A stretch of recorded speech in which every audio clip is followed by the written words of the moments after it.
buenos días. Yo soy Mari Carmen Herrera. Hola, ¿qué tal? Yo soy Irene Torices. ¿Qué tal? Yo soy Nadine Terrein y juntas somos las Tres Gracias. En esta ocasión Irene nos va a contar sobre sexualidad infantil. Vamos a ver de qué trata y a ver cómo nos cuestiona otra vez. No, yo creo que va a haber poco cuestionamiento y bastante discusión. Bueno. Pienso que es un tema que las tres hemos abordado en algún momento de nuestra experiencia profesional en la sexología, que seguramente hemos trabajado con población infantil también en algún momento de nuestra formación o ya de nuestro ejercicio profesional. Y a mí me interesaba abordarlo no solamente porque pues es un tema que ha estado recientemente o constantemente en el tapete, en los medios, en la boca de todo el mundo, a partir de la inclusión de los contenidos de sexualidad de manera más explícita en los libros de texto gratuitos, de la restricción o de la oposición para ser más clara de algunas familias para que estos temas se toquen dentro de la escuela y del famoso PIN parental para restringir que estos contenidos se hablen de manera abierta. Entonces, básicamente voy a compartir con ustedes y con quienes nos ven a través de nuestro canal algunos estudios sobre el desarrollo de la sexualidad infantil, incluyendo los resultados de algunos que a mí me parecen mucho más interesantes porque es la mirada de las niñas y los niños sobre su sexualidad, que por lo general quienes han estudiado la sexualidad de niñas, niños, púberes y adolescentes lo han hecho desde la observación, desde lo que relatan las personas adultas cercanas respecto a cómo expresan su sexualidad, pero pocas ocasiones se ha hecho desde la propia mirada de niñas, niños y púberes. Y bueno, a mí me gustaría partir de entender que el hecho de que las personas adultas hayamos hecho lo posible por negar la sexualidad infantil ha sido porque tal vez no sabemos cómo reaccionar cuando vemos a un niño, por ejemplo, acariciando su pene, o a una niña balanceándose con algún objeto entre las piernas, o cuando alguno de ellos pregunta, mamá, papá, ¿de dónde salen los bebés? Tendemos a negar las cosas que nos causan ansiedad o duda o que simplemente desconocemos, incluyendo la sexualidad infantil. Lo que es innegable, sin embargo, es que el desarrollo de la sexualidad de los niños y las niñas inicia incluso antes del nacimiento y lo acompaña a lo largo de toda su vida. Vivir la sexualidad implica buscar y encontrar placer, darlo y recibirlo, utilizar el lenguaje para comunicar, aprender, pedir y dar afecto y desarrollarlos. Todo esto lo puede vivir incluso el feto dentro del vientre materno, y en su conformación, la interacción entre lo biológico, lo cognitivo, lo social y lo emocional es innegable y difícil, evidentemente, de separar. La interacción entre las condiciones hormonales, funciones cerebrales y conducta sexual proveen el fundamento para cualquier consideración del desarrollo sexual de la humanidad en general. Y hablando de los estudios o de los estudiosos que han puesto la sexualidad infantil en sus textos, en sus escritos, tenemos pues primero que nadie, otra vez a papá Freud, ¿no? A Sigmund Freud, que es quien hace casi 100 años resaltó la importancia, o más de 100 años ya, que tienen los aspectos sexuales en los años infantiles. Desde su perspectiva, las manifestaciones de la sexualidad infantil proporcionan a niñas y niños la oportunidad de sentir placer y satisfacción y, por lo tanto, reducir su ansiedad e incomodidad. En su obra expresa cómo los impulsos, desde que se nace, están ligados a la sexualidad. En las etapas de desarrollo expuestas en su teoría, se explican las conductas del niño o niña relacionados con el apego a la madre, el amor por el progenitor del otro sexo, los primeros vínculos afectivos, el placer al controlar esfínteres y la gratificación al autoestimular sus órganos sexuales externos. Erich Fromm, por otro lado, establece como manifestación central y fuente de placer al amor que proporciona la madre y a todos sus equivalentes. Expone la importancia de la contención y de sentirse querida o querido.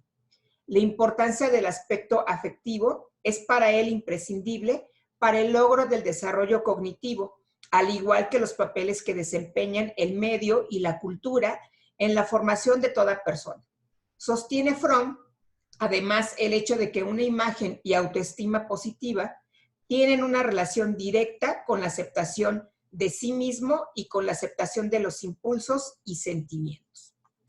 Jean Piaget, que es otro de los estudiosos del desarrollo, estudia cómo niños y niñas desarrollan su pensamiento. Su teoría coloca a la estructura mental como el conjunto de elementos que permiten la integración de distintos niveles de pensamiento. Estos, a su vez, se acompañan de cambios conductuales y biológicos. La teoría de Piaget refiere que el potencial cognitivo innato determina el curso general del desarrollo, incluyendo el desarrollo de la sexualidad. Lawrence Kohlberg, de quien no podríamos dejar de hablar cuando hablamos de sexualidad infantil, retoma la teoría de Piaget y propone la teoría evolutiva del desarrollo psicosexual.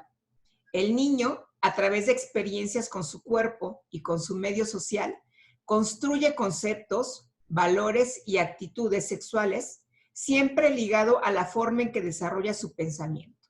Su teoría gira en torno a 5 puntos básicos: la identidad de género y el papel sexual, los valores respecto a lo masculino-femenino, la identificación parental, las actitudes relativas al rol o papel sexual y las determinantes familiares y culturales en las actitudes respecto al rol o papel sexual. Arnold Hessel y Vygotsky, a partir de sus teorías, también contribuyen a la comprensión del desarrollo de la sexualidad infantil, relacionando la importancia del desarrollo fisiológico en los procesos de aprendizaje y de patrones de aprendizaje para la solución de problemas vinculados con nuestra sexualidad. Los primeros investigadores reconocidos por sus grandes aportes a la construcción de la sexología como disciplina científica, de quienes ya hemos hablado en este canal y que se interesaron en la sexualidad infantil, fueron Alfred Kinsey y William Master. Alfred Kinsey, dentro de los resultados de su investigación, encontró numerosos reportes de madres y padres de familia, así como de cuidadores primarios de niñas y niños que se acercaban a él para compartir su preocupación por algunas conductas observadas en estas niñas y niños a su cuidado. A través de estos relatos, Kinsey proporciona evidencia respecto a la existencia de la sexualidad desde la primera infancia y que ésta resultaba placentera para niñas y niños. William Masters, por otro lado, en sus notas respecto a la sexualidad infantil, relata cómo, para aliviar la monotonía que acompañaba a atender un parto tras otro, desarrolló un juego con los recién nacidos en el que les preguntaba: ¿seré capaz de cortar el cordón antes de que tengas una erección? Él mismo refiere que solo lo ganaba la mitad de las ocasiones. Igualmente, notó que las niñas presentaban lubricación vaginal dentro de las 4 a 6 horas de vida y que durante el sueño se presentaban erecciones espontáneas o lubricación vaginal, con espacios de 80 a 90 minutos, y que si los bebés eran despertados durante estos episodios, se mostraban realmente ansiosos. Es importante decir que ni los hallazgos de Kinsey ni los de William Masters implicaron una investigación invasiva en los niños y niñas objeto de sus estudios. Sin embargo, pues también es una realidad, y creo que nosotras lo tenemos claro, que las implicaciones éticas y políticas que rodean a la investigación en sexualidad actual han generado un retraso de más de 20 años en lo referente a la sexualidad infantil, la sexualidad de las personas con discapacidad y otros grupos de población considerados como minoritarios o en situación de vulnerabilidad. Las interferencias que los estudiosos de la sexualidad humana han hecho desde las inferencias, perdón, que los estudiosos de la sexualidad humana han hecho desde estas teorías para entender el desarrollo de la sexualidad infantil, han permitido afirmar que las manifestaciones sexuales en la infancia son parte del desarrollo psicológico y social de la sexualidad. A partir de este reconocimiento, la educación de la sexualidad debe formar parte de la educación integral, lo que nos compromete a revisar nuestras propias actitudes, conocimientos y la forma en que los transmitimos, evaluando si estas formas dan a los educandos la posibilidad de desarrollar actitudes positivas hacia sus manifestaciones sexuales y asumir valores que les permitan aceptar su sexualidad y la de otras personas y vivir en forma sana, placentera y responsable. También es importante entender que cada cultura posee conductas que le confieren al niño o a la niña atributos culturales personales. La cultura ejerce indudablemente una influencia tan importante que podemos encontrar diversas expresiones de la sexualidad en los niños y niñas según la familia, cultura y país de origen. Dentro de los aspectos más controvertidos en cuanto a las expresiones de la sexualidad están el de las conductas denominadas como típicamente masculinas y femeninas. Es probable que en una buena parte de estas se encuentren completamente determinadas por aspectos culturales y otras por aspectos biológicos. Tampoco podemos dejar de hablar cuando hablamos de sexualidad infantil de John Money. John Money señala que existe un periodo crítico en la diferenciación sexogenérica de las personas que abarca desde los últimos estadios del desarrollo fetal hasta los primeros 36 meses posteriores al nacimiento, citando que es en este periodo donde la experiencia de apropiación del género correspondiente al sexo es muy significativa. Esta predisposición del género, refiere, funge como una fuerza biológica que actúa en el cerebro fetal. Desde el nacimiento, el bebé percibe el mundo por medio de sus sentidos. Huele, escucha, toca, chupa y ve todo lo que encuentra a su alcance. A través del contacto físico, percibe mensajes de afecto o de rechazo, siendo más estimulado si siente mayor frecuencia y calidez de contactos. También a través del tocamiento, el bebé se va descubriendo a sí mismo, explora su cuerpo y podríamos decir que un bebé va construyendo su mundo y su autoimagen a base de experiencias placenteras o displacenteras, propias y en contacto con los otros, principalmente con mamá y papá. Si mamá o papá no acarician a este bebé, incluso en el baño o en el cambio de pañal, y le mantienen vestido la mayor parte del tiempo, hasta con las manos dentro de la cobijita, como se acostumbraba en mis tiempos y a lo mejor también en los tiempos de algunas de ustedes para que no nos moviéramos, le están dificultando la capacidad de disfrutar de sí mismo y a las demás personas, y de expresar las emociones que esta sensación le genera. Niñas y niños construyen su autoimagen, sus relaciones interpersonales y su capacidad de expresión con base en lo que las personas adultas les decimos y les enseñamos con nuestras actitudes. Así es que si para cualquier persona adulta la sexualidad es algo abominable, negativo, asqueroso, de poco valor, seguramente será esto lo que le transmitamos a las niñas y niños con quienes convivimos, ya sea en nuestra familia o incluso en el espacio docente. Muchas de las limitaciones justo de las personas adultas en relación a su sexualidad pueden ser prevenidas en la infancia. Solemos enfocarnos en la patología más que en la salud. La aceptación de la sexualidad infantil promueve una sexualidad adulta no solamente sana, sino feliz y placentera, y ojalá de esto no perdiéramos la vista. Y me gustaría empezar a hablar de cómo han influido los estudios respecto a cómo perciben la sexualidad, su sexualidad, niñas y niños que han sido estudiados a partir de entrevistas, particularmente en la etapa de los 8 o 9 años, que es la etapa prepuberal. ¿Por qué se han centrado los estudios justamente en esta edad? Porque resulta un poco complicado que los niños y las niñas tengan ya un desarrollo del pensamiento abstracto que les permita dar respuestas puntuales y concretas a las preguntas de las o los investigadores. Por eso es que mucho de lo previo a los 8 años o previo al inicio de la educación primaria, como sería el caso de nuestro país, se ha hecho a partir de la observación.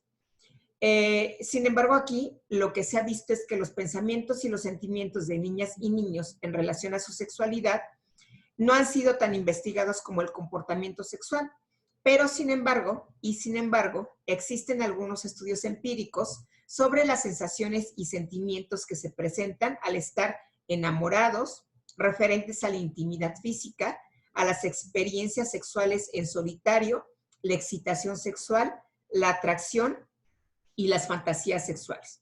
Y lo que se ha venido viendo, como les comentaba, es que niños de 8 y 9 años de edad pueden describir qué se siente al estar enamorada o enamorado, y algunos de ellos pueden manifestar haberlo estado, y este mismo grupo puede señalar tanto las partes de su cuerpo placenteras o excitantes como las displacenteras, que para sorpresa de las personas adultas no están situadas en los órganos sexuales.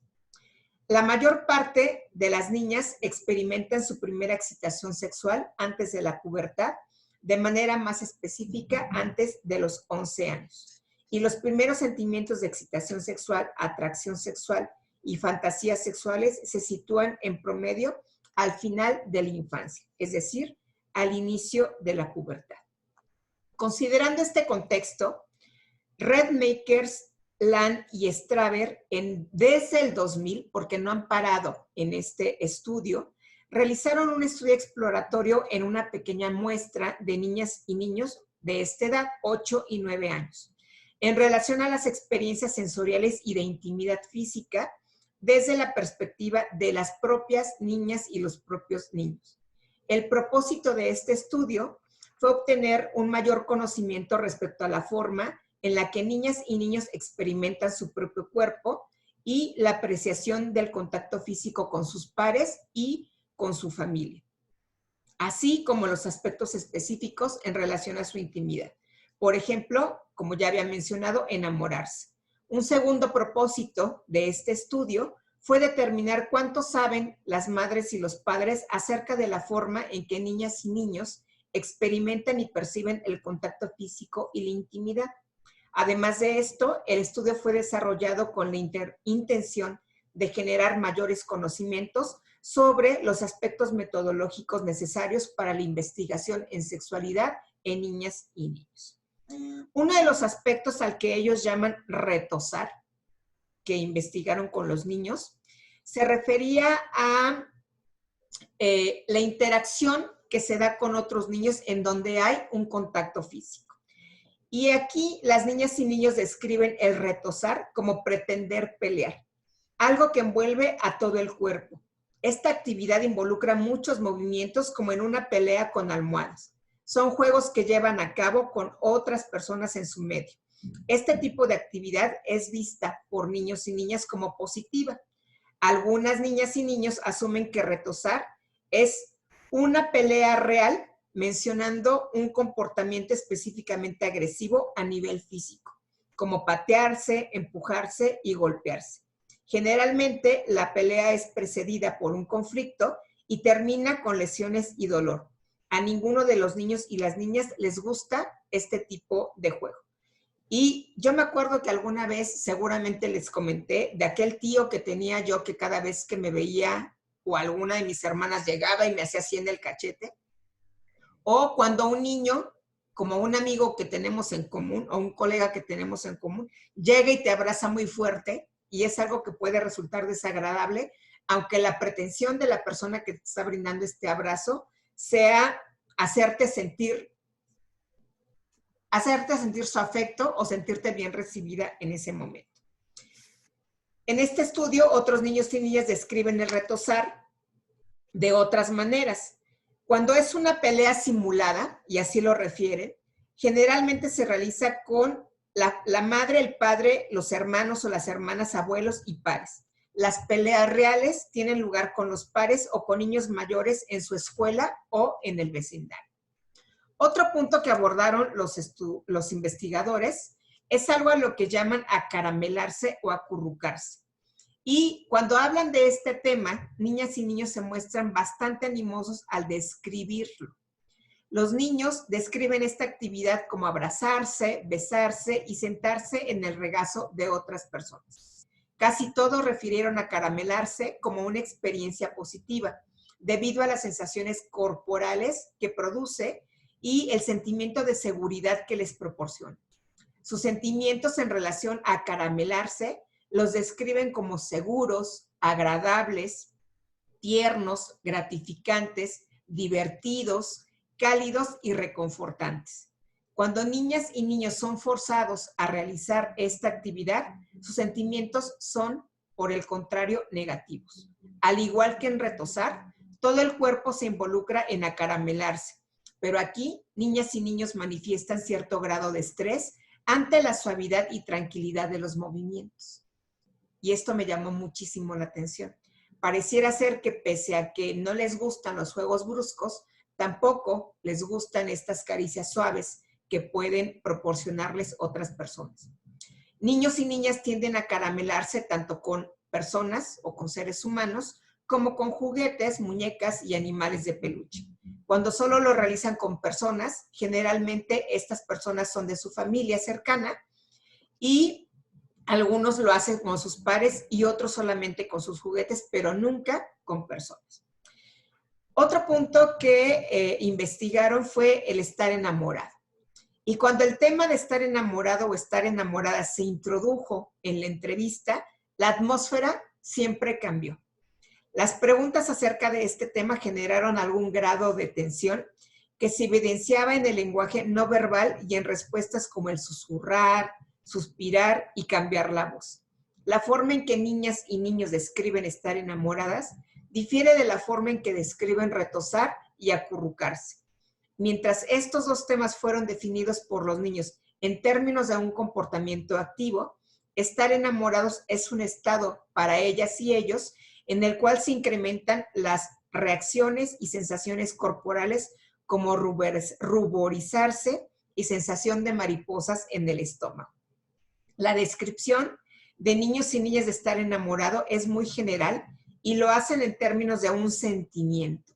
Otros tienen una descripción más construida y dicen, es cuando dos personas que son amigas por un largo periodo de tiempo se gustan y entonces se enamoran y entonces se casan. Más de la mitad de los niños de la investigación, ojalá y fuera tan fácil, ¿verdad? Más de la mitad de los niños y niñas de la investigación dijeron estar enamorados al momento de la investigación o haberlo estado antes. Solo una niña mencionó estar enamorada de otra niña. Los otros estuvieron enamorados de alguien del otro sexo. Algunos de los niños y niñas que habían experimentado el enamoramiento también tuvieron fantasías relacionadas con la persona de la cual estaban enamoradas. Y algunas de estas fantasías involucraron aspectos físicos, diciendo, durante el día, cuando ella se va, pienso, desearía que estuviera aquí. En la noche, en mi cama, desearía que ella estuviera ahí conmigo, solo para abrazarla. Algunos tienen deseos más inocentes.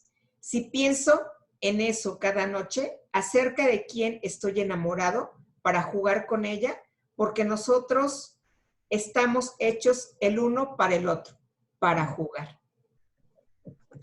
La gran mayoría de los niños y niñas, incluyendo algunos que nunca han experimentado el enamoramiento, reportaron que estar enamorados es un sentimiento positivo, bueno, divertido y agradable.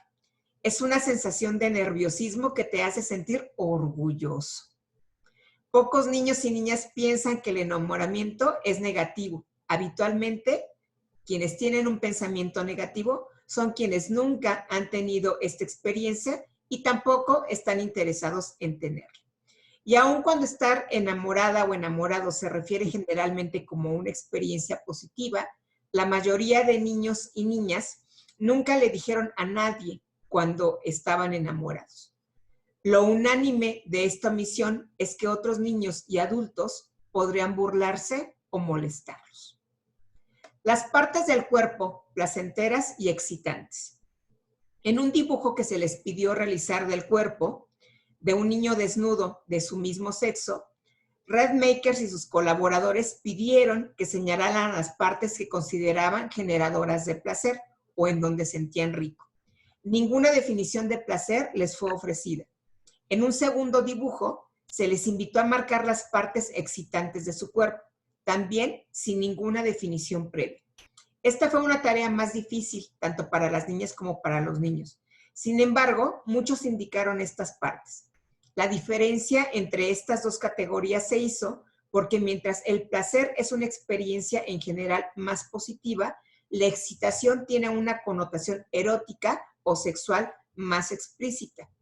No hubo ninguna diferencia respecto a las partes del cuerpo que indicaron como placenteras y excitantes. En ambas categorías, la cabeza y los hombros fueron en definitiva el número 1, mientras que los brazos, las piernas, el abdomen, la espalda y el pecho se colocaron en una posición intermedia.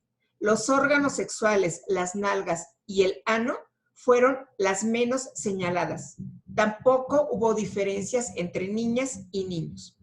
Y como conclusión de esta investigación de Redmakers y sus colaboradores, en base a las respuestas obtenidas, niñas y niños presentan una actitud positiva en relación al contacto físico.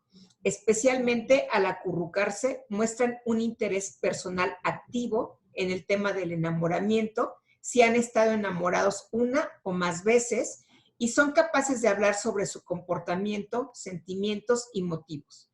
En términos del desarrollo sexual, este hecho muestra que están un paso más adelante en relación a otros niños y niñas. Ahora, en relación a los padres y madres, hubo discrepancias en el estudio, pues en realidad no tantas. No refieren los estudiosos si era porque madres y padres eran mucho más observadores de las conductas de sus hijas e hijos.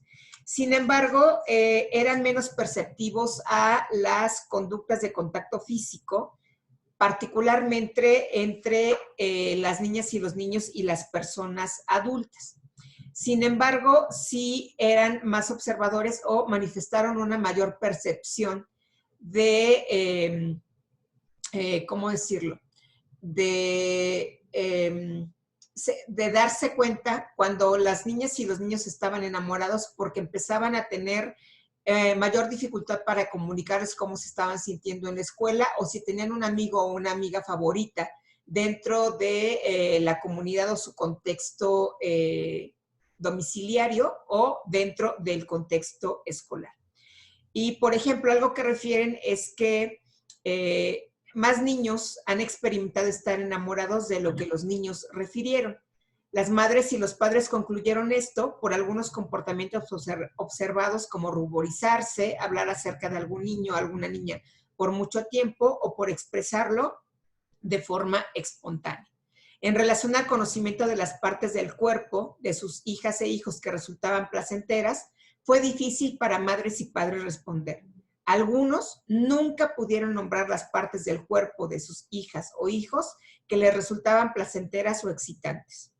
Madres y padres respondieron a esta pregunta mencionando las mismas partes del cuerpo de sus hijos.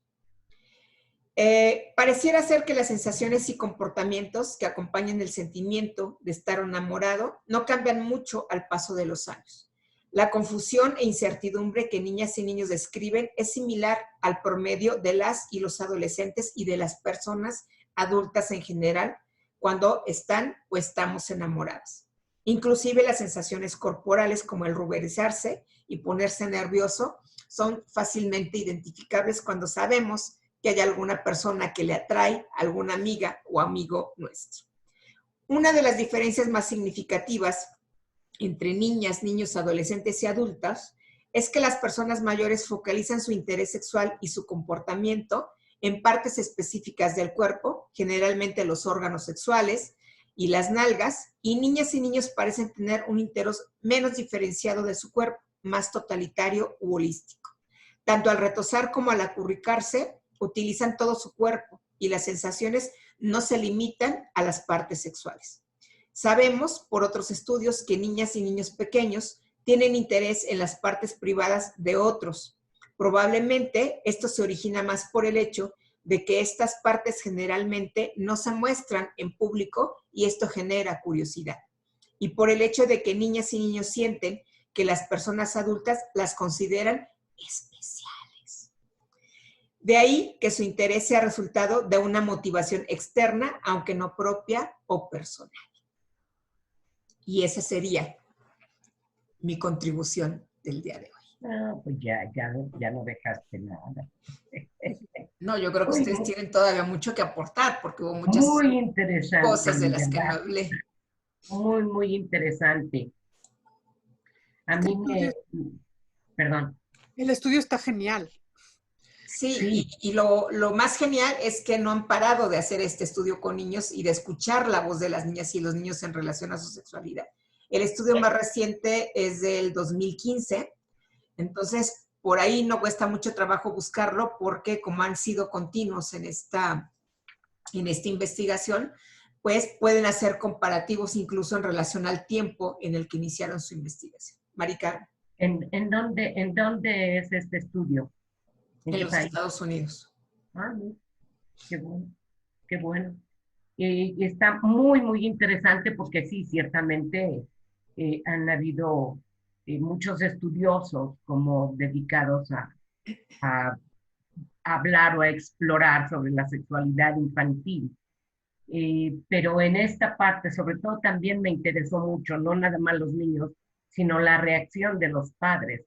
Por eso pregunté el país, porque yo no sé si en México fuera como tanta percepción por parte de los padres de ver estas reacciones o esta parte de actitudes o cambios en la corporalidad en los hijos, ¿no? Hay una autora que también habló mucho sobre el desarrollo sexual, que es Abola Ophir, y ciertamente ratifica esto, ¿no? La capacidad de una persona para el placer sexual en la madurez y su capacidad para entender cuáles son las condiciones caracterológicas óptimas para encontrarlo. Pero en los niños obviamente va a ser la facultad de ser sensual, porque esta parte como que da miedo, está como deformado el ser sensual, y sensual quiere decir en relación con sus sensaciones. Y esto obviamente se puede comprobar en un bebé. Tú hazle, sóplale así a cualquier bebé en el cuello y verás como todo su cuerpo se retuerce. Sí, es fascinante, ¿no? Es sensitivo, es hedonista, los bebés son hedonistas. Y hasta la posibilidad de establecer una intimidad, una relación íntima con otra persona, empezando por la madre, obviamente. Y ella habla de que primero, bueno, es el yo físico igualmente. En esta parte de el bebé nace como indiferenciado, no tiene conciencia que mamá es otro ser. ¿Sí me explico? Es como esta parte de unificación. ¿Cómo va tomando conciencia que es un ser separado de la madre? Es a través de la corporalidad, a través de sus propias sensaciones, de su propio descubrimiento, de su propio desarrollo evolutivo, etcétera. Pero son sus sensaciones en donde se apropia de su corporalidad, obviamente. Habla también de un yo emocional, que es la asimilación de los afectos y los vínculos, e igualmente también de un yo sexual. Y este yo sexual es a través precisamente del género, de los roles sexuales y de los valores, obviamente en las normas de la sociedad que se desenvuelven. Pero cambia esta parte de apropiarse del cuerpo y obviamente cuando ya hay una deambulación, un caminar, un gatear, un tocar, cambia totalmente el mundo y entonces entra en contacto con otro ser. Y esta parte de que describes de los tocamientos, no lo sé, de acurrucarse, de esta parte, puede haber tocamientos entre los niños, pero la sexualidad en infantil no tiene un objeto. En algún momento dijiste algo como de erotizado. No es erótico, porque el erótico ya cuando un puber tiene una definición, ya lleva un fin, ya va con un objetivo. En cambio, los niños es sensaciones, puras sensaciones, experiencias, vivencias, y, y no precisamente en los órganos sexuales, ¿no? Solo recuerda que el periodo en el que Radmakers y sus colaboradores hacen esta investigación es justo en el periodo pre-puber, si no es que ya puber.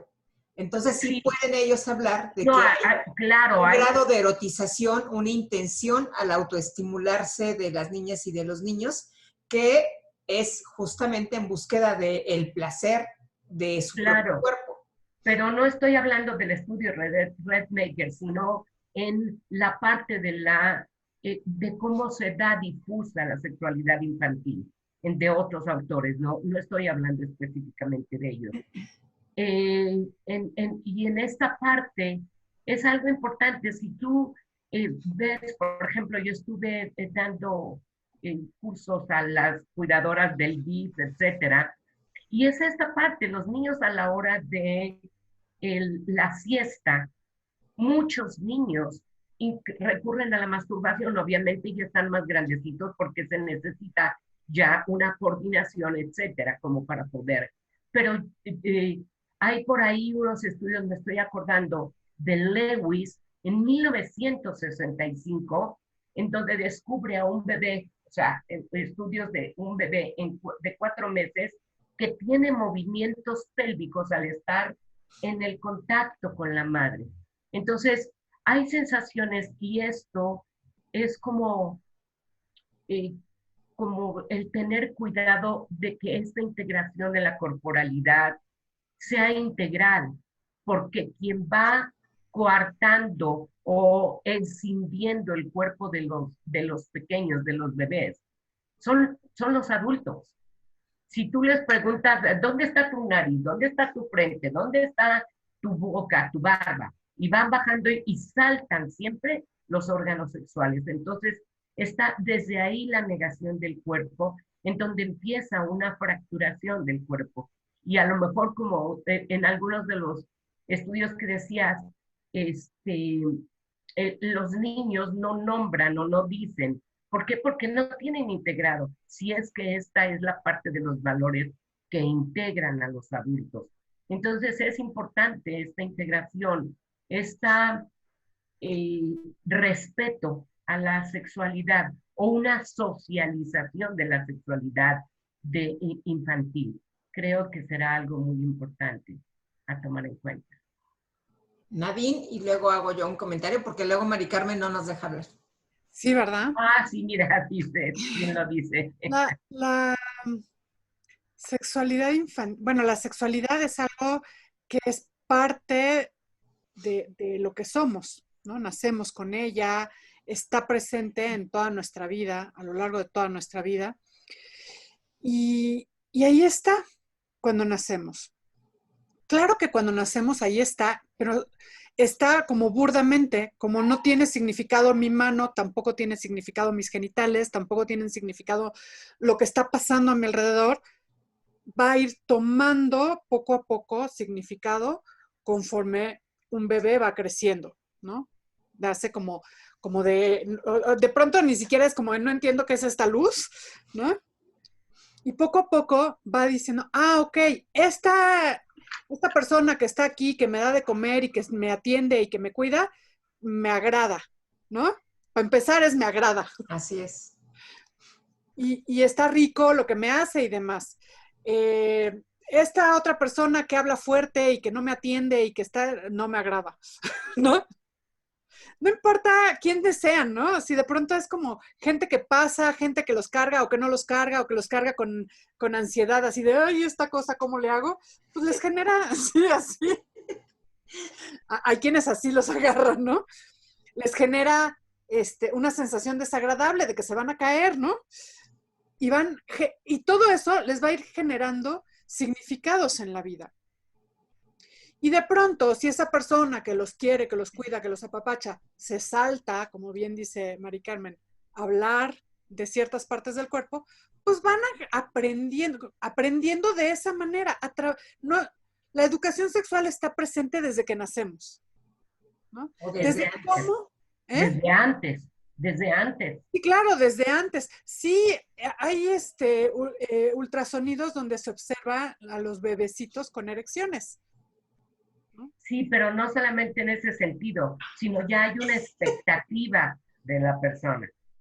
Ya hay una expectativa del producto o del ser que van a ser. Sí, bueno, nacemos en un mundo que ya está sexuado y que ya tiene ciertas expectativas de nosotros mismos desde antes de que nazcamos. Pero, o sea, desde el feto, desde que se está generando el feto, se está diferenciando biológicamente, hembras, machos y todo eso, evidentemente, o sea, en el organismo mismo. Entonces, bueno, así nacemos, pero desde que nacemos, o desde antes de que nacemos, efectivamente, empezamos con la educación sexual estas fiestas de revelación son maravillosas, ¿no? Es algo que ahora está como muy de moda porque como ya no es la sorpresa a la hora del nacimiento, no queremos perder la sorpresa, ¿no? Y que te lo diga el doctor o el ultrasonidista en un cuartito oscuro de, sí, va a ser niño, ¿no? Hace que se pierda esa emoción de la sorpresa.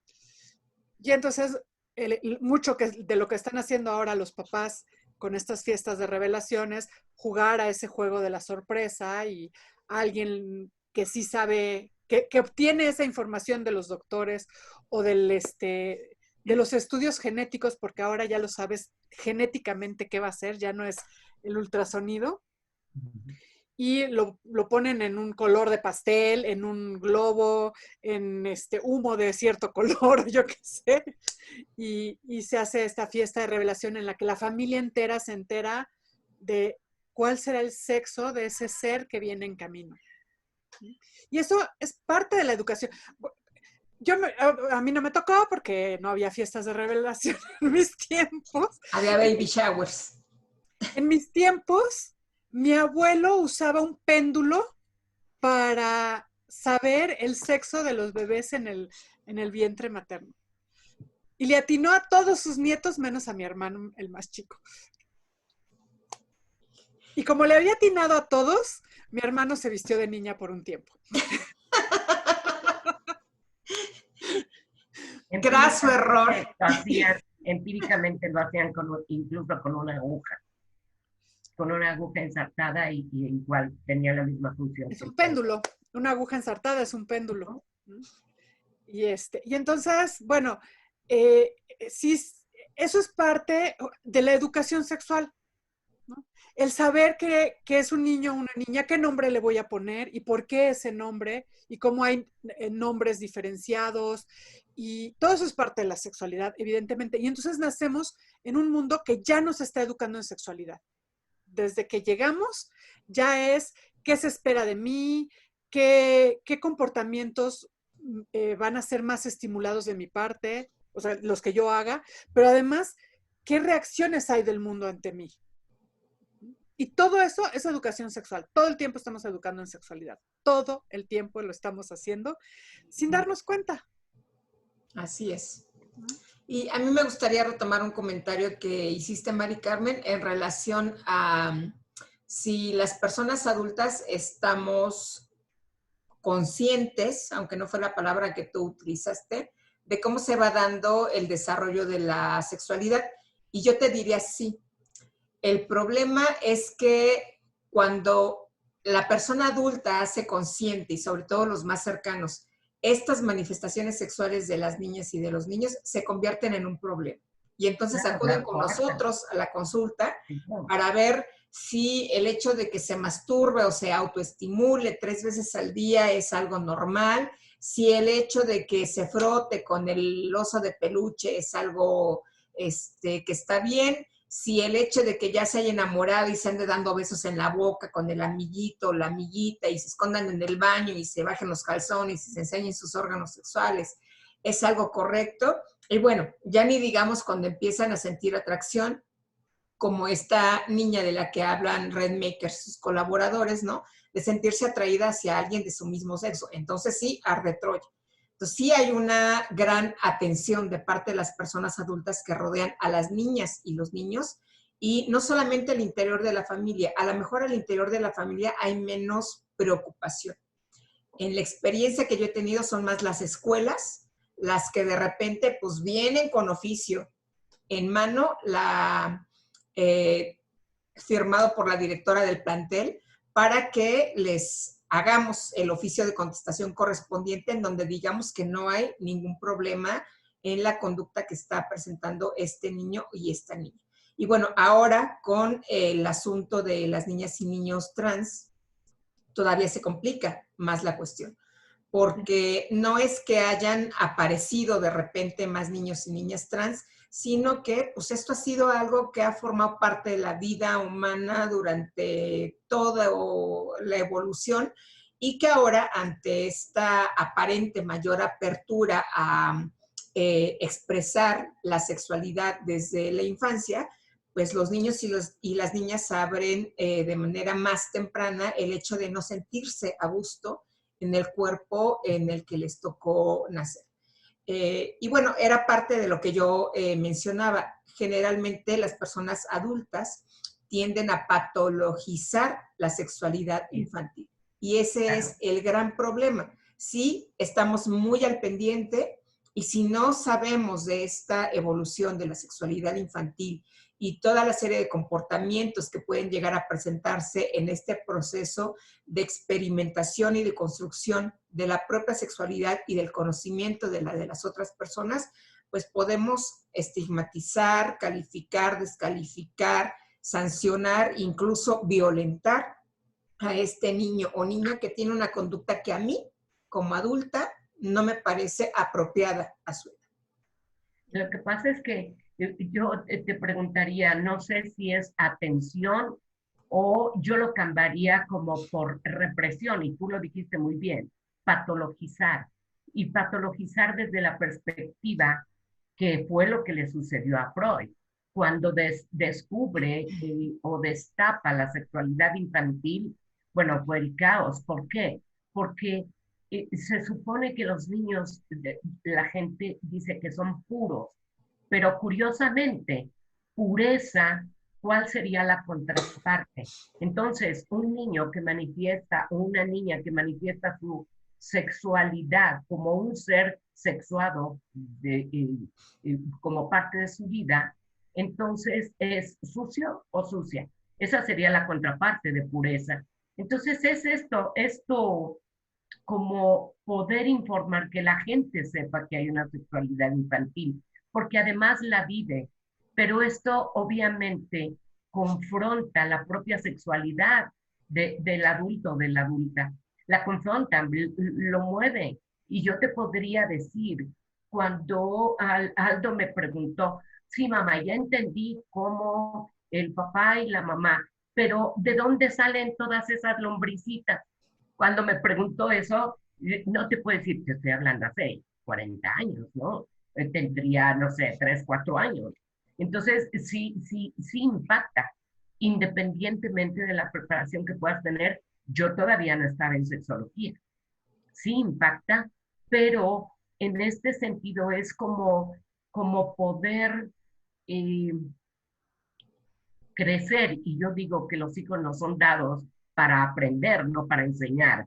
Esto mismo es que vas aprendiendo y tendrás que actualizarte y tendrás que tomar conciencia si realmente acepto, vivo mi sexualidad como algo natural.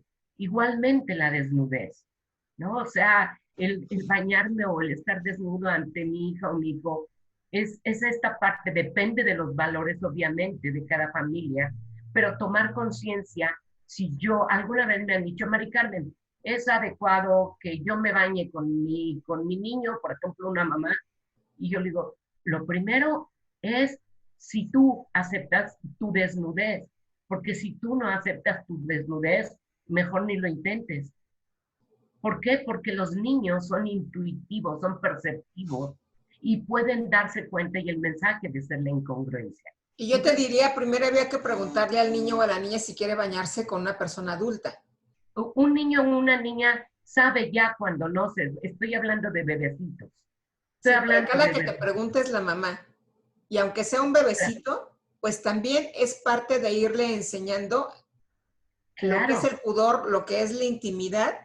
Y si los a lo mismos mejor niños te lo marcan, ¿eh? Los mismos niños lo marcan, Irene, en el decir, ya no quiero bañarme contigo. Sencillo, así de sencillo. Y aquí sí hay una diferencia. Yo sí crecí con un hijo nuestras ya. experiencias pueden ser diversas y yo te diría, no es tan sencillo. Y tan no es tan sencillo que yo he tenido mamás en la consulta que para que yo me dé cuenta de que efectivamente su hijo se masturba todo el día, los han grabado en el baño. Lo cual a mí no me resulta una evidencia confiable, porque pues ahí lo que he hecho es decirle a la mamá, bueno, ¿y usted se da cuenta que está violando la privacidad y la intimidad Claro, de su la hijo? transgresión, claro, Y que esto que usted está haciendo de grabarlo puede incluso ser sancionado porque es un delito. claro. Entonces, a mí me parece que es, bueno, a lo que iba con esta observación de que no siempre están atentas las personas adultas a la sexualidad infantil, era simplemente decir, eso no es cierto, o sea, siempre están atentas a la sexualidad infantil, por eso hacen las preguntas como este de si me puedo bañar desnuda con mi hijo o con mi hija. Por eso toman el video del hijo que se está masturbando Ah, todo bueno, el día, que a lo mejor lo hace nada más cada vez que entra al baño a orinar entra al baño, y que no creo que se la pase orinando todo el tiempo. claro. Y cuando la conducta sexual es disruptiva, como ocurre en muchas ocasiones en las aulas, pues es mucho más frecuente la atención del personal docente o del personal directivo de las escuelas como para remitirlos a un tratamiento especializado que muchas de las veces no requieren. Que lo único que requieren es Claro, decirles, pues, ¿sabes qué? Esto es algo privado, tienes que hacerlo en un lugar con la puerta cerrada, en donde no haya otras personas presentes, para que nadie te esté molestando. Así de sencillo. claro. Y cuando yo mencionaba esto de que todo el tiempo estamos haciendo educación sexual, es justamente esta parte de recordar que depende de cómo esté yo en relación a mi propio cuerpo y mi propia sexualidad, es que voy a transmitir esos mensajes a los niños. Y que, pues sí, si voy a estar en contacto con niños, tengo que hacer un trabajo personal definitivamente con mi sexualidad. Y esta parte que dices, el comportamiento sexual de un niño nos resulta disruptivo. Así es. El, en muchos aspectos, el comportamiento sexual de las personas resulta disruptivo, ¿no? Siempre y cuando, o sea, si está encasillado en ciertos parámetros, ahí lo podemos tolerar. Pero si se sale de esos parámetros, nos genera mucha ansiedad a toda la sociedad, ¿no? Como decías, las infancias trans, pero aunque no sea una infancia, te encuentras con una persona que no, dices, me desagrada, me resulta disruptivo. Y entonces, pues bueno, trabajar conmigo, ¿por qué me está generando esa disrupción? La sexualidad de otro ser humano, niño o adulto, o persona con discapacidad, o adulto mayor, o toda la gama que tenemos de personas que son asexuales según nuestras concepciones sociales. Incluyendo las mujeres. Las mujeres, por supuesto.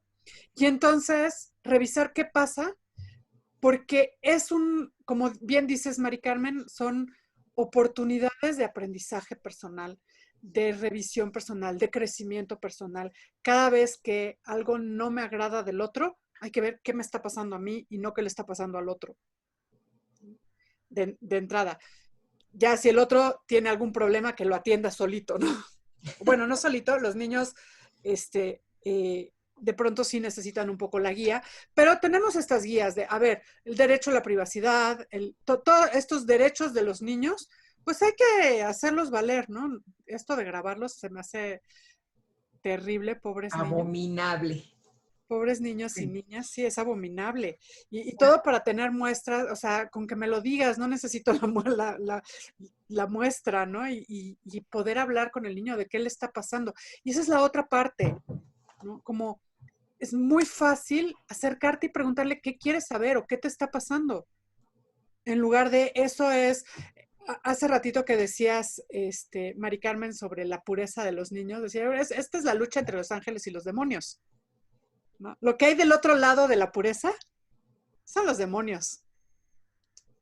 Y en general son los propios, ni siquiera son los de las niñas y los niños, ¿no? Claro. Así es, son nuestros propios demonios. Y entonces, no tenerle miedo a la sexualidad infantil. Creo que esto que nos has leído, Irene, que escribiste, se me hace maravilloso justamente en este contexto de no le tengamos miedo a eso, preguntemos, así como estos investigadores preguntan, a ver, ¿qué se siente estar enamorado? ¿Y qué haces cuando estás enamorado? Y todo, o sea, no solo el enamoramiento, ¿dónde sientes rico? ¿Dónde no sientes rico? Y además, pues, o sea, claramente para los niños, pues, así como los papás hacen como de los genitales no existen, para ellos parece que tampoco, por lo menos a esa edad. Claro. ¿No? Aquí a mí me gustaría como aclarar algo. Tú decías que de la educación sexual siempre estamos educando sexualmente.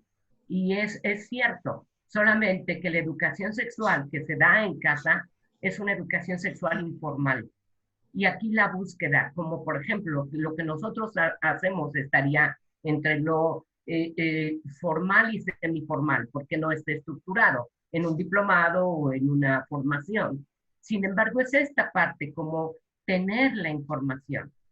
Tener la información, no lo sé, en las escuelas para padres, que haya como esta visión de la parte sexológica con profesionales de la sexología, etcétera, y sin embargo la aportación como para poder actualizarse, aprender, y obviamente esto les ayudará como el manejo de su propia sexualidad y el acompañamiento a los peques que tanto lo necesitan, ¿no? En esta aceptación que mencionan. Bueno, pues me da gusto que efectivamente este haya sido un tema de discusión, no de evaluación, como a veces parecen pensar que son mis intervenciones, mis dos queridas y amadas compañeras. Oye, se ponen buenas. Sí, Claro. me gusta que, y yo espero que también a quienes nos ven y nos escuchan les guste que estos temas tomen se pongan calientes, por decirlo de alguna manera, porque estoy segura de que eso enriquece también el conocimiento de quienes están del otro lado de las pantallas o de sus computadoras o de sus artículos de comunicación a distancia. Entonces, pues, si te parece, nos vamos despidiendo, Mari Carmen. Claro que sí. Yo soy Mari Carmen Herrera, soy psicóloga y soy sexóloga. Yo soy Irene Torices, soy terapeuta ocupacional y sexóloga. Yo soy Nadine Terrein, soy psicoterapeuta y terapeuta de parejas, y juntas somos las Tres Gracias. Hasta la próxima.